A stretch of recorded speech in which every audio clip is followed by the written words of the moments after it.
Hi, thank you for joining me for this webinar on annual student outcome goals in comprehensive school counseling programs. I'm sure you know by now, but I am Sarah Kirk, the school counselor specialist at the Oklahoma State Department of Education. And our office is here to support schools, families, and students, and of course, all of you as you implement comprehensive school counseling programs. So today's presentation is talking about goals, which is such an important one because we have to have goals for our students and for our school counseling program in order to be effective and in order to make a difference in the lives of our students, which is our goal. So today we are diving into annual student outcome goals. You can see here, we'll talk about how it fits into the national model, all about what they are. We'll talk about what I call, or what CASEL calls, SMARTY goals. We'll talk about the template that goes with the annual student outcome goals implementation steps, take a look at an example or two, and reflect and summarize.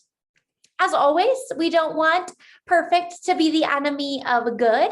We are here to do what's best for kids, and that means one step at a time. We know this can't happen overnight, and that is why we are chunking this together. But as we go through these chunks of the national model, I hope you're really beginning to see how it all connects. You're going to hear me mention things today that we go over in depth in other webinars, and that's because comprehensive school counseling and the national model are not standalone pieces. They all connect, but we are breaking it down to make it seem a little easier and so that we don't let our perfectionism keep us from implementing strong school counseling programs. So let's jump in. Where annual student outcome goals fit into the national model. As you know, we have those four components: define, manage, deliver, and assess. And they make up our outline for comprehensive school counseling programs that have a positive impact on student achievement, attendance, and discipline. When we talk about the annual student outcomes, those fit into the manage component. So we have those four different components that make up our data-driven school counseling model, but then we have the manage component that's kind of that behind the scenes work. And that is where this component fits, because that is where we're planning to get ready to deliver our student services, right? So writing goals is kind of that behind the scenes work, but so important when it comes time to deliver those student services. We have to know what our goals are so we can deliver our program effectively. So the manage component is so important. This piece of the manage component is also very, very important. Again, that manage component is what I call the behind the scenes work. It's what we're doing as we get ready to plan the activity, strategies, and interventions that we will later deliver to students. All right, there we go. So here is just a summary of that manage component. We have the program focus that includes the belief, vision, and mission. If you want to learn more about that, check out that webinar. And then under program planning is, again, all that kind of behind the scenes work that has to happen so that then when we get ready to deliver, we're ready to go. We have everything we need. And there you'll see highlighted annual student outcome goals. So let's talk about what they are. Annual student outcome goals are, just as they sound, they're statements, they're goal statements that identify the measurable impact of our school counseling program, that what impact it will have on achievement, attendance, and discipline. We hear those three things a lot because those are our three big bucket items that we hope to have a positive impact on as a result of our comprehensive school counseling program. But of course, we don't know if we have a positive impact on those areas unless we set these goals, unless we have these goal statements that are identifying what we want to do. And then we'll talk about how we're going to get there. You'll see here, I bolded some important words, vision and mission, because we want our goals to guide our vision and our mission, promote our vision and our mission, which again, you're seeing the connection here between some of the other components of the national model. We also want our annual student outcome goals to be based on data. So there you hear another connection piece of basing those goals on the data that we've already looked at and reflected upon. There's another webinar about data where we dive deep into that, but knowing that you're seeing how these pieces are connecting. So when we think about our annual student outcome goals, again, we want them to be aligned with the goals of the school. So let's talk about what that looks like, because I get this question a lot. I often get asked, well, my school improvement plan has goals, so why do I need goals as a school counselor? Or are my goals just the same thing? Well, we want our student outcome goals to be written into the school improvement plan, and we want them to be aligned with those school big picture needs. But let's talk about how we can make our annual student outcome goals specific to us. Because often the big picture needs of the school, so the school improvement plan goals will say something like to decrease discipline referrals by 10%. Okay, that's a good goal. By May of 2022, we hope to decrease discipline referrals by 10%. There you go. So you've got a goal that might be a school improvement plan goal. It might be written in to our school improvement plan, but it's pretty broad, right? That's what the whole school hopes to do. So as a school, you might do a lot of different things to reach that goal, and your principal probably has a plan to help reach that goal. But as a school counselor, what we might do is write a goal that aligns with that, but addresses a subset of students. So bear with me. Keep that example in mind, decreasing discipline referrals by 10%.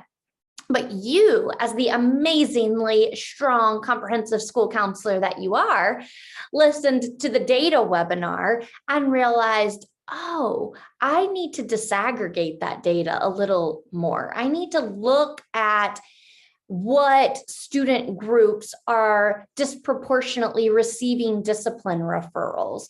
I need to dig deeper into that data and into that goal to find a group that might need additional support in order to reach that goal. So your principal may have some school-wide ideas to reach that goal, but you, with your unique skill set as a school counselor, can come along and say, well, I'm going to disaggregate that. And when I disaggregate that, I find that a certain race or ethnicity had a disproportionate percentage of those discipline referrals. So my annual student outcome goal, aligned with the school improvement plan, is going to target that race or ethnicity that had a disproportionate amount of discipline referrals. Does that make sense? Okay, so it's aligning. You're not going against what the school's doing. As you reach your annual student outcome goal, it's going to also help the school improvement plan goal be met. But you're doing something that really utilizes your unique skill set and your expertise. Not only your expertise of disaggregating the data, not only your expertise of identifying gaps, but also your expertise of then supporting those students who need it through interventions, activities, resources, things like that. Okay, I'm going to pause there and help you kind of digest that a little bit. Make sure that makes sense. I honestly would say that this is where we get the most questions when it comes to student outcome goals. Okay. So keeping that in mind, keeping your unique skill set, your ability to disaggregate, your ability to look at a root cause analysis, your ability to use, what am I looking for? the equity risk ratios, all those different ways we know how to look at data. You can use that to then create an annual student outcome goals that aligns, but is more specific or more, we'll say specific to what you can do as a school counselor. Now I'm going to pause again, because it is okay if your student outcome goal is more similar to the school improvement plan. I've written goals that were more of an overarching to decrease discipline referrals or to increase attendance, and that's okay too.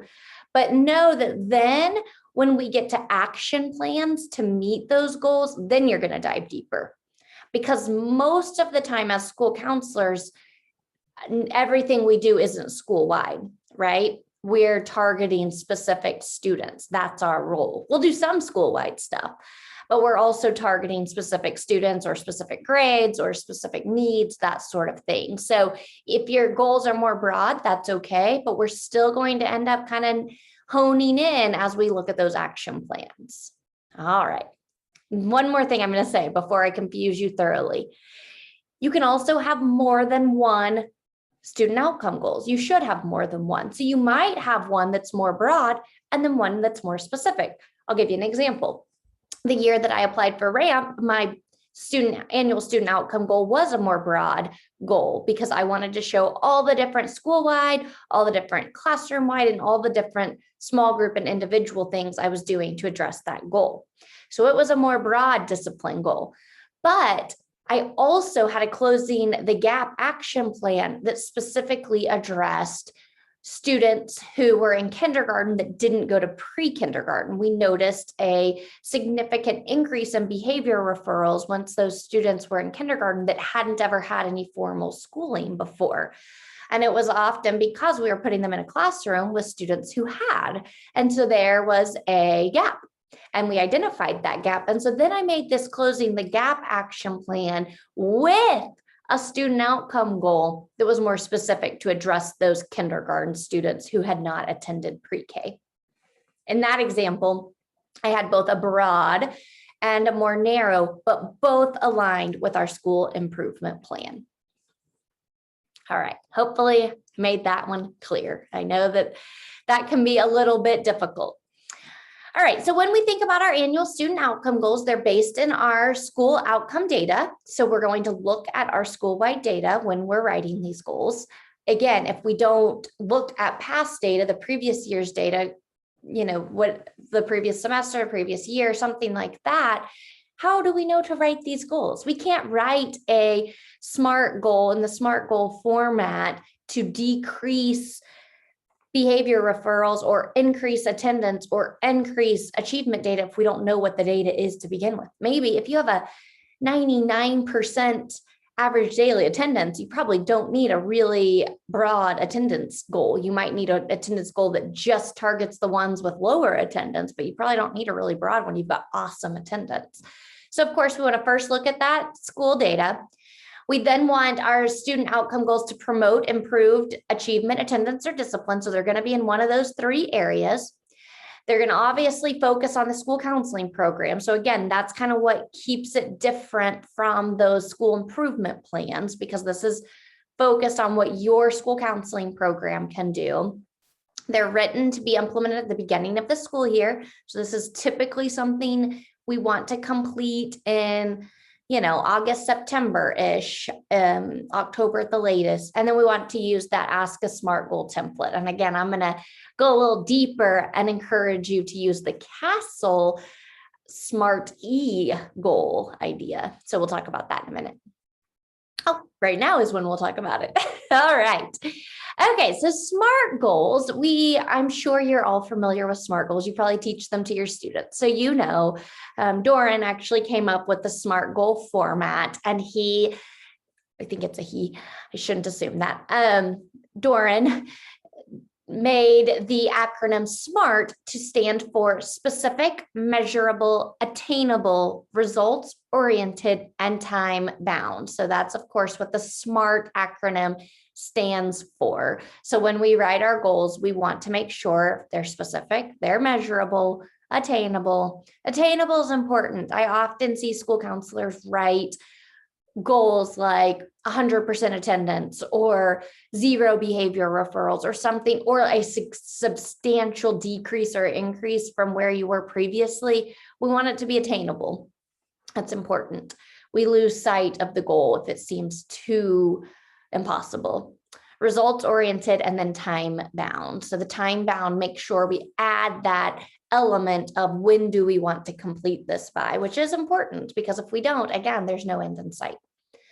All right, but Castle has encouraged the idea of the SMART E goal. So this adds an IE to the end of SMART goal. So it follows the same SMART goal format, but then it adds the IE. So the I is inclusive. So that encourages us to think about if the goal invites traditionally excluded individuals to make decisions and contribute in a way that shares power. I love that idea of inclusivity. And then the E stands for equitable. Does the goal include an element of fairness or justice that seeks to address systemic injustice, inequity, or oppression? Love that. So, so, so powerful. I think most of us probably thought through the I and the E without really making it this obvious as included in the SMART acronym. I think a lot of us probably tried to write goals that were inclusive and equitable, but I love the idea of purposefully adding that IE to the end so that it doesn't get lost somewhere in the process. I love it. I think it's a great idea. I would encourage you to encourage your school administration to add this IE to the end of the SMART goals, just to remind yourselves as you're writing these goals that the inclusivity and the equitable piece is so important. So ASCA provides this SMART goal template. So of course, again, it doesn't add the IE, but we can still complete the goal template with the I and the E in our brain and making sure we're addressing that inclusivity and equity as we fill out this template. The template is very simple. I'm sure you've seen something like this before, but it is nice because it makes sure you don't forget any of those important elements of a SMART goal. So you can see there, you just put by whatever you want your end date to be, then that targeted group, will, and then whatever you want to increase or decrease in relation to achievement, attendance, and behavior, by what percentage, from what percentage to what data, right? So I can't remember my exact goal when I did the pre-K and kindergarten goal, but I'll make it up. So let's pretend let's use that example. So I would have said by May of 2019, kindergarten students who did not attend pre-kindergarten will decrease behavior referrals by 40% from 12 behavior referrals to 8 behavior referrals, or whatever 40% would be. Can't do math on the fly. So I'm a school counselor. But anyway, you can see there, very easy to do, very easy to fill in those blanks. Love this template, just makes it super easy. I've even used this template. I changed the words at the bottom, but when I had my 5th graders do a lesson on SMART goals, I use this template because it makes it so easy. Love it. All right, so now that we've talked through what these SMART E goals are, let's jump over to the template. So the template that ASCA provides for us, we know we never want to reinvent the wheel when ASCA has done it for us. So we've got a great template we can use. So let me go to sharing that. All right, here you go. So this is the annual student outcome goal plan template. So you can see here at the beginning, you just fill in the year, identifying some of your past outcome data that is serving for the basis for this goal. So put in there, last year's achievement data, last year's attendance data, last year's discipline data. If you don't have access to any of those pieces, I encourage you to sit down with your administrator and fill this out and talk with them about the importance of you having access to that type of information. Talk to them about how your annual student outcome goals align with the school improvement plan. That collaborative relationship is so important. And the more we keep each other involved, the stronger that relationship will be. All right, so after you identify that outcome data from the past, then we use that SMART goal. So that's just that same little template that we were just looking at. You write the goal. Then here is just a little spot for you to include any supplemental data. So I love that this is included because it gets our wheels turning about some of those different elements that I talked about in the data presentation, that root cause analysis, those equity risk ratios, that sort of thing, because we don't want to take data out of context and end up doing more harm than good. We must understand data within a context of our students and our school environment. And so any supplemental data we can collect, whether that's teachers' perceptions or students' perceptions or different things like that, great information to include there. Then you jump to the mindsets and behavior data. So again, if you're not familiar with this, check out the webinar on mindsets and behaviors or the webinar on data. We will talk about it in both of those. But you're going to identify 1 to 2 mindsets and behaviors that are most relevant to this group and goal. Okay, so depending on what you wrote up here as your SMART goal, you're going to choose 1 to 2 mindsets and behaviors that relate.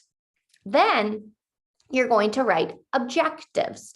I love this part because learning objectives are not the same as your goals. They're not the same as your mindsets and behaviors. The objectives give you an opportunity to think, okay, my outcome goal is to decrease kindergarten behavior referrals for students who didn't attend pre-K. My mindsets and behaviors are decided, but what do I actually want the students to do? What do I want them to be able to do as a result of the interventions? So in the example I keep using, that might be students will appropriately use breathing techniques when frustrated.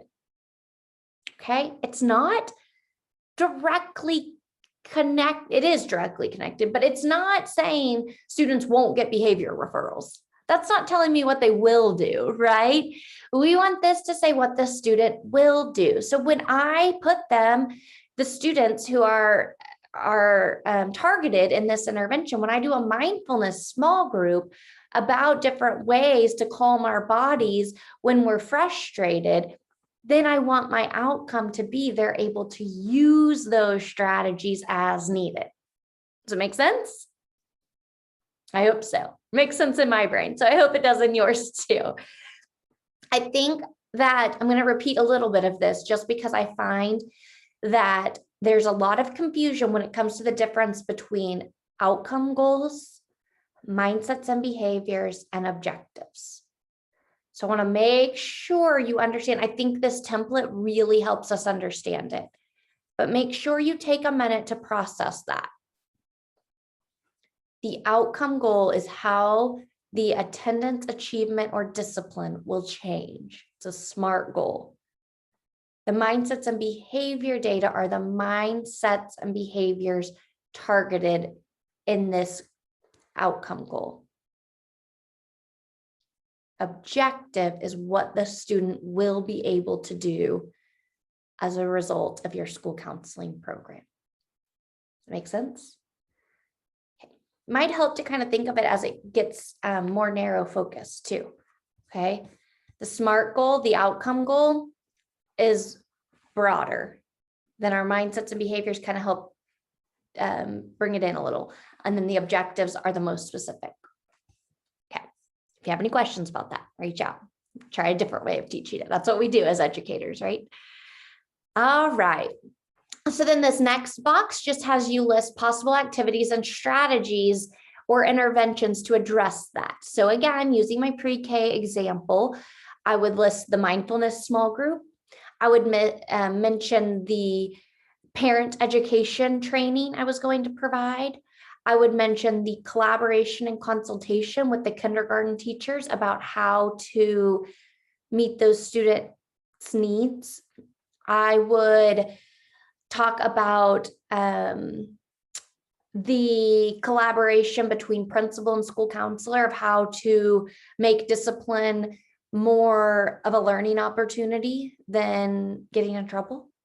So all those things that I did because my outcome goal was to decrease kindergarten behavior referrals for students who didn't attend pre-K, because my mindsets and behaviors were listed, because my objectives were specific. Okay. Hope that makes sense too. I love this part too. Don't discount the importance of listing those activity strategies and interventions, because that's the fun stuff, right? Those are the direct student services. Remember when we were talking about the manage component, we talked about how this process makes our direct student services so much stronger. And that's because as you list small groups, classroom instruction, blah, blah, blah, blah, blah, you're thinking through what that's going to look like and why. If we skipped this step, we might do small groups, but we wouldn't know which group to do them for. That's why this manage component is so important. All right. Then we've got a pre and post test assessment. So again, I'm going to use my mindfulness group for students who didn't attend pre-K. And I might do just a couple little statements here that would be tied to that learning objective. So student uses breathing techniques when frustrated, might be this. Okay, blah, blah, blah, blah. And then rarely, sometimes, most of the time, almost all the time, I'm pointing at my screen as if you guys can see that, but you can see the screen. So hopefully you're pointing.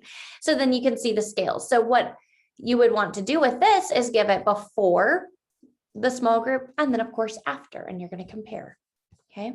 That gives you that mindsets and behavior data. Which again, if you want to know more about that, dive into that webinar. And that's it. That's all that's included on our annual student outcome plan template. I think this is a very, very, very helpful template. I hope you can see that as well. I think that it really helps us write down and put into words what we know we are going to do anyway, but it helps put a lot of purpose behind it. It makes it intentional. I really, really love this template. I've also found that administrators love this template too. They can really understand this and they can understand the importance of it. All right, let's jump back to our slides as we wrap up. All right, implementation steps. So when we're talking about implementing the annual student outcome goals, we want to first use that data to create our goals. So again, not making them up out of thin air, but making them up based on previous data. We want to write them in that SMART goal format. We want to use data and results from our different ways of collecting data, surveys, things like that, to monitor and refine our student outcome goals. So again, check out that data webinar, dive into the National Model book, dive into the Making Data workbook if you need more description of that. But we want to use that data to monitor and refine our goals. We don't want to not look at these goals again until the next year or until May, right? We want to be tracking along the way and changing them as needed. You might find that a couple of small interventions to support those kindergarten students who didn't attend pre-K, that goal might be met pretty quick. Collaborating with the teacher about some ideas in the classroom, doing a small group, working with the parents a little bit, you might be done with that by November. So we want to then refine the goal and maybe change it to address a different disaggregated group or a different need. And of course, as always, we want to communicate these student outcome goals to all of our stakeholders, administrators, teachers, caregivers, everyone. Put these on your bulletin boards, hang them on your wall, put them on your website, put them in your newsletters. People will be shocked that you can do so much, right? So we want to let them know that. So let's look at some examples. There is an example of each kind here. So whichever grade level you work with, elementary, middle, or high, you can kind of think of this through your lens. But if you look at this first one, it's an achievement goal example. By December 8th, 2020, students earning an F in Algebra 1 at the end of the first 9 weeks will reduce the total number of Fs earned by 20%, from 38 Fs as of October to 30 Fs. So you can see there's a lot of data there, which is great, but we've still listed our date we hope to complete this by, the percentage we want to decrease by. It's pretty attainable. 20% seems doable. I like that this is specific. They targeted Algebra 1. I don't know for sure, but I would guess that would be because it's a required course. So maybe they disaggregated data and saw Algebra 1 was a real sore spot, or who knows, but they came up with a reason why it worked for them. It may not be what you need. Again, this was based on the school looking at past data, digging deep into that data, writing a goal that would positively impact their students. You'll notice here the actual goal doesn't include the action plan, right? Nothing here tells me what the school counselor is going to do to work towards decreasing that number by 20%. Okay, that's okay. That's not what the annual student outcome goal is meant to do. It's just meant to write the goal. Then when you use that template, you'll start brainstorming some of the other things, and then you'll really jump into that when you write the action plans. Remember that connection, it's happening. They're all coming together.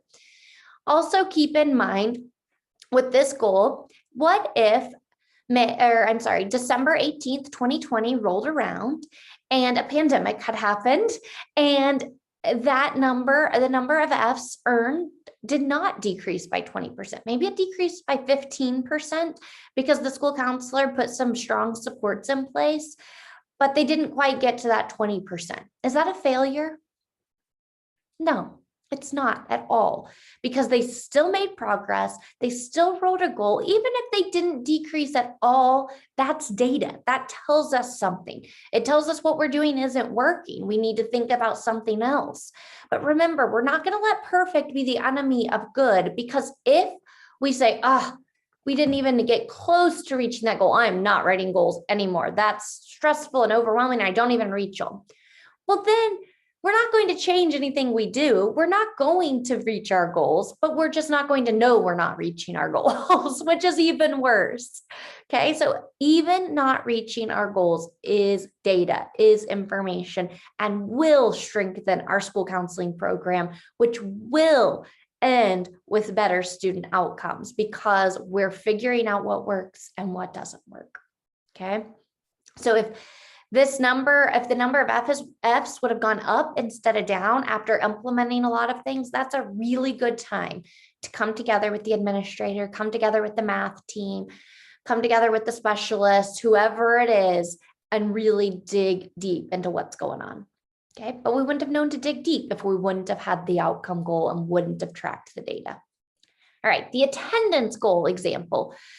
By June 2021, students who had 10 to 16 absences during the previous school year will decrease by 15% from 180 to 153. So this is all of those students lumped together. I hope no students had 180 absences, but that's them lumped together.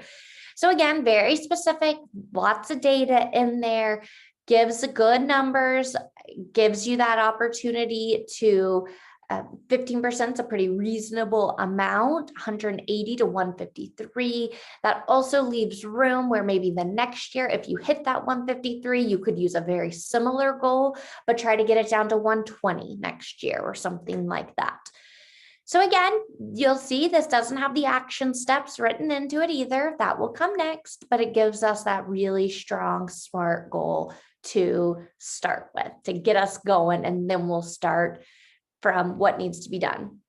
Again, notice that they looked at that previous data. They used that as a part of their annual student outcome goal. And then the last example, the discipline goal. This is wanting to decrease the number of discipline referrals for peer-on-peer conflict by 20%. You'll see those dates again, which is great. I love this one because not only did they say they were going to decrease discipline referrals, but they specifically said that peer-on-peer conflict. So in my mind, this school counselor disaggregated the data by discipline type and was able to identify that peer-on-peer conflict was a big piece of the discipline referrals. And so she or he are targeting that type of referral. I see this goal as very likely aligning beautifully with the school improvement plan, because the school improvement plan goal probably says more broadly that they hope to decrease discipline referrals. The school counselor came in with their really unique skill set, disaggregated that data, found that peer-on-peer conflict was an issue, knew that they're the perfect person to address this need and can put supports in place. Perfect. Love it. All right. So let's now do a little reflection. Maybe you've already been using annual student outcome goals, or maybe this is your first year. It's always important to reflect on the process so that we can continue to grow. So here are some questions for you to ponder. Are the SMART components included with no extraneous information? That's really helpful, except that IE, except that inclusivity and equity piece. We want that to be included, right? But making sure we're not including other variables, other things that is not important. What process did you use to develop these goals?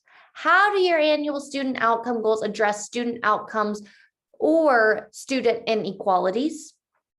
How are the goals founded in your school's data?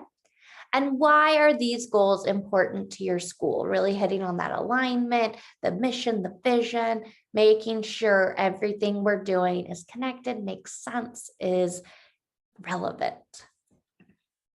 So in summary, when we go to write our annual student outcome goals, we want to first review that previous data and those school-wide goals included in the school improvement plan.